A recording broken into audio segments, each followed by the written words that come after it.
Om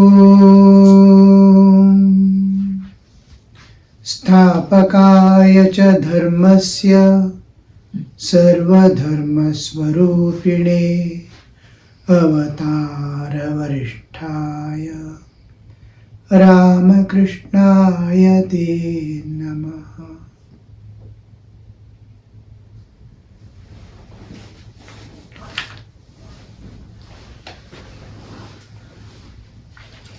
The chapter, the Master and Vijay Krishna Goswami is continuing. Prana Krishna is there, the Master is talking to him, and the thing continued. And Thakur had his noon meal, prasad from the temple, and then the next continues. Later in the afternoon, several Marwari devotees entered the master's room, where Rakal and M also were seated. Master, there are two ways. A Marwari devotee first asked. M also were seated. A Marwari devotee is asking a question. Sir, what is the way?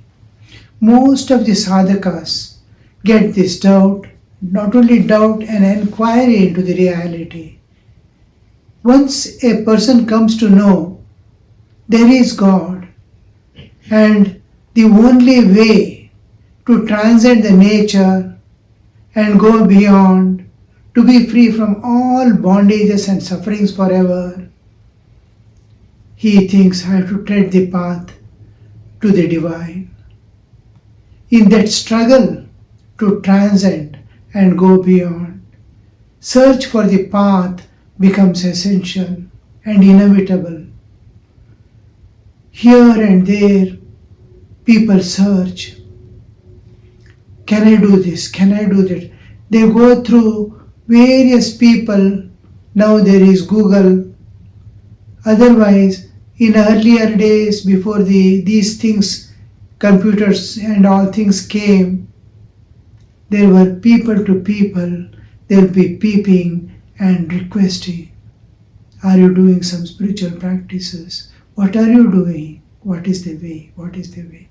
Wherever they hear some holy man has come or staying, or to meet him, they go, and first question they ask. Only those who have faith alone, of course, they will go to the saints or any holy man coming. And when they go, this inevitable question, what is the way? Because the jiva needs lot of schooling in this world, from pre-nursery classes to the graduation. As they grow, they will be receiving higher and higher education. Suppose a child goes to a university and starts searching, who will teach me? All are indifferent. They will not even look at the child. They will give it 2 toffees and send him. Where will he go? He has to go to when he goes to a small nursery school, the teacher welcomes. Come, my child. Who are you? What is this you want? Then he will begin the lessons. As he transcends one by one, layer. When he goes to the university level, there the total renunciation comes into the picture. Can you renounce woman and God? You really want God? Then and how to renounce? You can't renounce the world. You can't renounce the duties and responsibilities. And go through the world, all experiences, but don't hold on to that. Be uninvolved. Witness as you pass through all your duties. Don't carry anything with you. Don't express your raga dveshas. Don't be carried away by the world and move about. A day will come. You evolve to a higher level where you see, no more see an object of enjoyment as enjoyment at all. Not even a plaything. But anybody plays with it, he doesn't mind. It is just like we overgrow our childhood. In childhood days, we run after the enjoyments of the world, chase it, and we weep if anybody touches the toy. But as we grow, we become indifferent to that. We don't hate, we don't dislike other children playing it. We supply the toys at the same time, not interested or is not carried away by the toys that are there. Suppose a college boy is there. Does he play with the toys?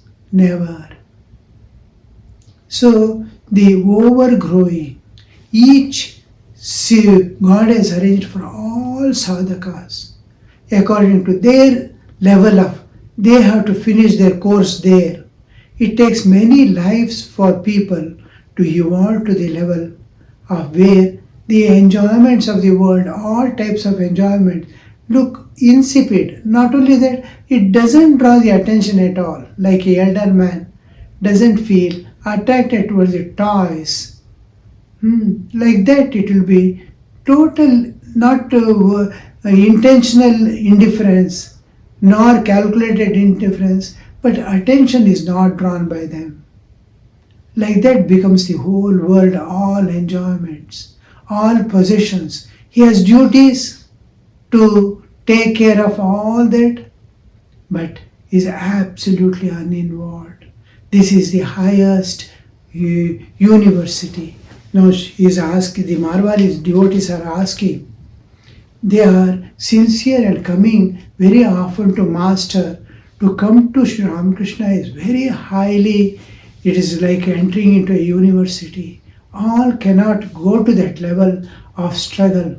Lot of schooling has to pass through many lives, be in the lower classes before he goes to the level, yes, I have renounced all for God. God alone is mine, nothing belongs to me.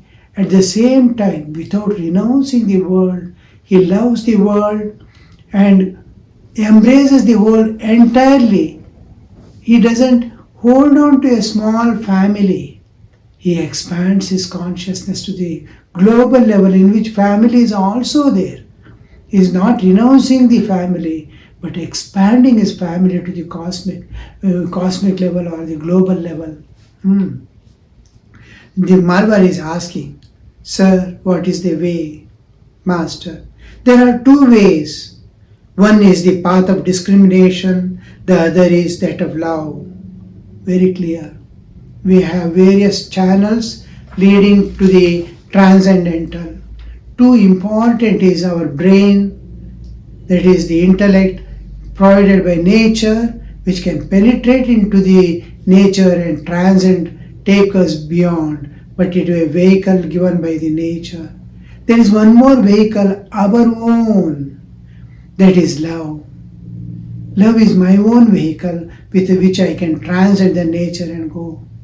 There is a third vehicle, the vak, speech, which is nature's, beyond nature's participation, that is the divine. The vehicle belongs to the divine. It's a divine name of God, a mantra where God has taken the form of mantra and enters the jiva to expand into the divinity.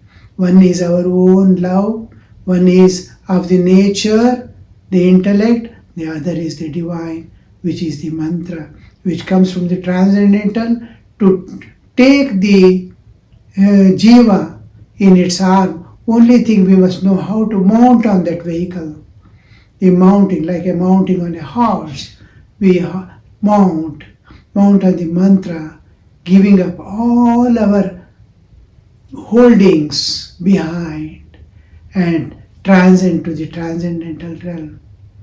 Of course, there is other ways wherein we exercise the self-control, like Patanjali Yoga Sutras, wherein our effortful Will, training the will to exercise efforts to separate from the nature are there. But there, the more of the mechanical part is important. So here we see Sri Ramakrishna dealing with the two important things, discrimination and the other is love. Discrimination means to know the distinction between the real and unreal. Nitya, Nitya Vastu Viveka, what we say. The path of Jnana takes four important qualifications necessary to enter into the Jnana path. Path is Nitya, Nitya Vastu Viveka, Iha Amutra Phalabhoga Viraga, Shamadamadi Shat Sampat, and Mumukshutva. The Nitya, Nitya Vastu Viveka, to discriminate, these are all passing events of life. This is passing, so I need not worry. Anything happens in the world, where did my childhood go away? Each time you have to ask this question. The school days have gone away. All the things are passing. So Nitya, Anitya, Anitya. Nitya is eternal God who is within, who is enshrined. Where I go to the deep sleep, what I am, independent of all the sheets that are covering my existence, Annamaya, Pranamaya, Manomaya, Vijnanamaya, Anandamaya, all these are the sheets covering my spiritual existence, transcending that what am I, going beyond the universe at all levels from the Bhu back to the Akasha level of one merging in the other, we objective ultimate we go to and we see the unchanging eternal reality there. The subjective ultimate is Atman, objective ultimate is Brahman. Both mean the same. So that is the path. In that, Nitya Nityamastuveka, Yaha Amutra Phalabhoga, renunciation of all enjoyments, beginning with the denial of the body and bodily enjoyments. In the Bhakti Yoga, this doesn't come into picture. This is in the Jnana Yoga. Yaha Amutra Phalabhoga Viraga, Shamadamadi Shat Sampat, Shama, Dama, Titiksha, Uparati, Shraddha, Samadhana. All these qualities you must have.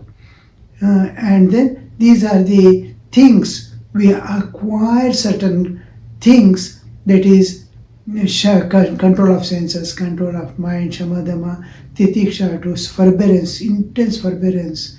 Then the shraddha, that is the faith in scriptures and guru, and shraddha samadhana, to be ability to keep the mind anywhere to the depth unshaken. The sama adhana, adhana is placing, dha is to place, adhana, samadhana, firmly keeping it unshakable mind. Suppose I say, I think of God, no other thought must be able to disturb me anymore. So samadhana, these things are acquired. Then intense longing for God, mumukshutva. All these are the qualities that we need in the Jnana Patha. So Sri Ramakrishna is telling him, discrimination means to know the distinction between the real and unreal. God alone is real and permanent substance. All else is illusory, impermanent. The magician alone is real, magic is illusory. This is discrimination. So we see here, Sri Ramakrishna is clearly mentioning what is the path of discrimination and path of love. Discrimination and renunciation. He is continuing with the discrimination. He will come to the love little later. Discrimination and renunciation. Discrimination means to know the distinction between the real and unreal. Renunciation means to have dispassion for things of the world. Renunciation and discrimination. Discrimination is viveka, vairagya. Renunciation is vairagya, viraga. Viveka, vairagya, discrimination and renunciation. Viveka is to discriminate between the real and the unreal, and vairagya is the Another aspect, Vairagya, is renunciation. Renunciation here doesn't mean running away or hating or disliking. Viraga, Vairagya, to be to possess dispassion. The beautiful word is used in the English, dispassion. That is not running away, not avoiding, not suppressing, nothing. You don't be attracted by it. You have dispassion. It is there, it is there. Fine food is there, all right. Fine food is not there, all right. Anything is all right. Anything satisfies. Yes, as long as it suits the body, it's all right. Like that. No special tastes, no special likings, dislikings. So this is dispassion. But not running away, not escaping the duties and responsibilities, these are two important things in Bhagavad Gita. Sri Ramakrishna tells us again and again, and Sri Ramakrishna also, don't run away. You can't. Wherever you go with the same mind. So try to remain in the world, doing all duties, but don't, if the boat is there in the water, it doesn't matter. Water should not be there in the boat. So one cannot, renunciation means dispassion towards the things of the world. One cannot acquire them all of a sudden. They must be practiced every day. One should renounce woman and gold mentally first. That is dispassion, the all enjoyments. This now renunciation of woman and gold. The term is used here. The term woman and gold with respect to all woman. There's an actual term used in Bengali is Kamini Kanchan. This has been translated somehow. Translation has come into English as woman and gold. The term is not actually woman and lust and lucre. Lust means anything that binds you is lust. Any desire, any internal desire which goes on pestering you from within, which becomes a part of your external awareness. So that is called Kamini. Any kind of desire, it can be any desire. To possess a car, to possess a house, it can be any desire. To eat delicious food. It can be, all these come under the Kamini. Kamini, that which creates desire, the root of desire is called Kama. And Kanchana, the possession, the mindness in the object. You can possess many things in which you don't have mindness at all. A person is having so many things within his house and he doesn't have the sense of mindness in them. He is using it, is there. If it is lost also, it doesn't matter. He is not attached to it. He doesn't possess the awareness. All this belongs to me. Somebody uses, all right, doesn't matter. His attention doesn't go to that at all. Somebody is using his things. No, it doesn't matter. So this kind of renunciation. These are the small desires. From the small desires, mentally renouncing and disowning the things as mine, because everything belongs to God. We have to leave one day everything and go. How can I say anything as mine? Even body I have to leave and go. Can I say this is mine? While going we'll know, oh, this was never mine. Till then, the certificates will be there, the house belongs to me, everything is there. But the day while going, these certificates will not hold you anything, nor it has any value after we part from the body. So that understanding is brought, the reality is brought into the life. Oh, all this belongs to God. It doesn't belong to me. Mindness is removed and it belonging to God is put there. Then by the will of God, one can renounce it both mentally and outwardly. It is impossible to ask people of Calcutta to renounce all for the sake of God. One has to tell them to renounce mentally. Most of the people, they find very difficult to live without things, especially family and friends and the engagements. Many people, oh, I don't know how to spend time. I wonder, we feel so much of shortage of time. Day and night we work. Every moment we are conscious. How much, oh, if 1 minute I could get more, I wish. Like that, time is short for a sadhaka. Time is short for a greedy man who is earning money. But others, when they say, I don't have time, I have got free time, I don't know how to spend, we feel more affected. Oh, he has not known the significance of life. He doesn't know the purpose of life. He doesn't know the meaning of life. Who says, I don't know how to spend my time.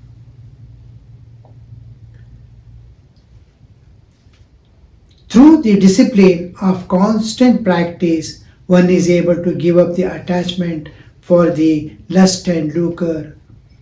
That is what the Gita says. By practice, one acquires uncommon power of mind. Sri Ramakrishna is telling you, see. Through the discipline of constant practice, Nitya Abhyasa, one is able to give up the attachment for woman and gold, lust and lucre. One is able to give to constant Abhyasena tu kaunteya, vairagyena cha grihyate. In Bhagavad Gita, specific this one, when Arjuna says, Krishna, you are telling all this which looks so nice, but I feel it is impossible to practice this yoga or adopt this yoga in our life, because mind is such a thing, it doesn't stand at all. It goes on running.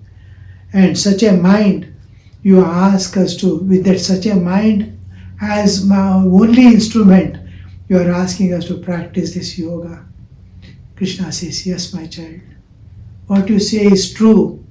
The mind is uncontrollable. Yet, through constant practice and dispassion towards the world, because it's going to fall off within a few days, like a flower in the tree. The flower has to fall off. The flower is going to fall off. Before the falling is definite, for the flower to fall off, there is this moment, behind the fruit is formed, it has to fall off. It will fall off. But see that before the flower falls off, it acquires the fruit and the seed within for the next generation. So give up through constant abhyasa, vairagya. Vairagya is dispassion. It's going to fall off.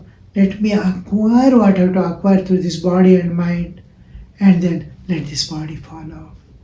The flower has to fall off. Let me create the fruit and seed before it falls off.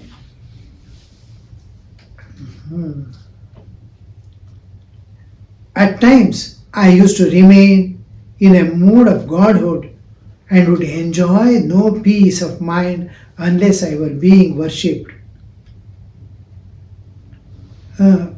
But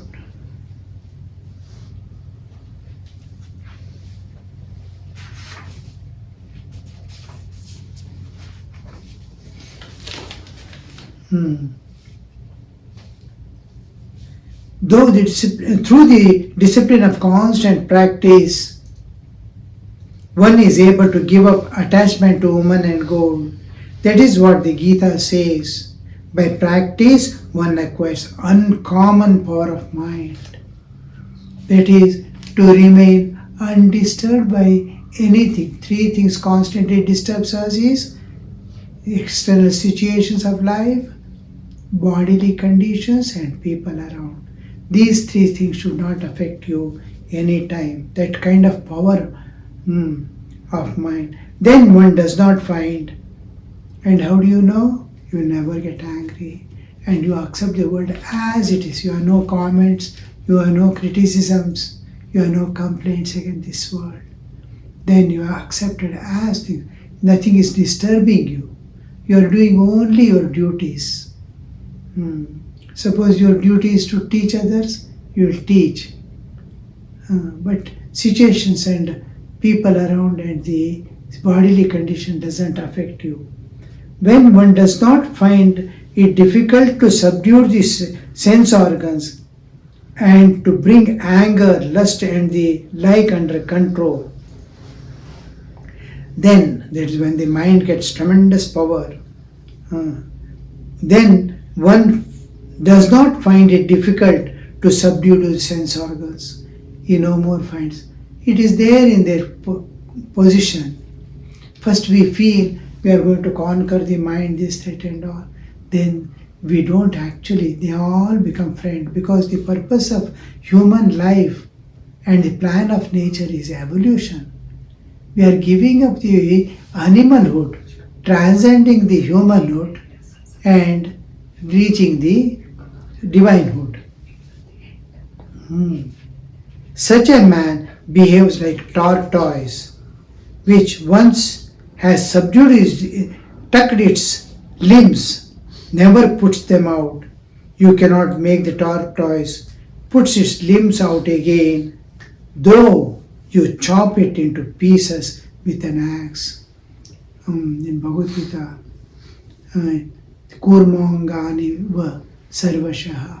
How the kurma withdraws the Sthita Prajna Lakshana is told in the second chapter, last part. How the man of the Sthita Prajna, one who has attained the stable state of mind, how his mind will be, once it is withdrawn, it will never go out again. Here Sri Ramakrishna is referring to that. Such a man behaves like a tortoise, that is one who has brought everything, lust, anger and like under control. They become friends. So much loving. Wherever my mind, I want to keep a mind on God. The whole thing, my whole being turns to that. My mind, senses and everything turn to it.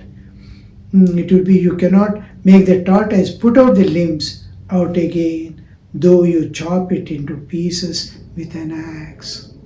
This is the path of bhakti, jnana. How? Through viveka and vairagya and seeing everything as the passing events and doing all the duties as an offering unto the divine, how we transcend the nature and attain before the body falls off. Know one's own self independent of the body. Know, and whatever they have to give to the world, they give and go. This is what we find in the path of jnana. We will see the next part in the next class. Om Niranjanam Nityamanantarupam Bhaktanukampa Dhritavikraham Vai Ishavataram Parameshamidhyam Tam Ramakrishnam Shirasa Namah.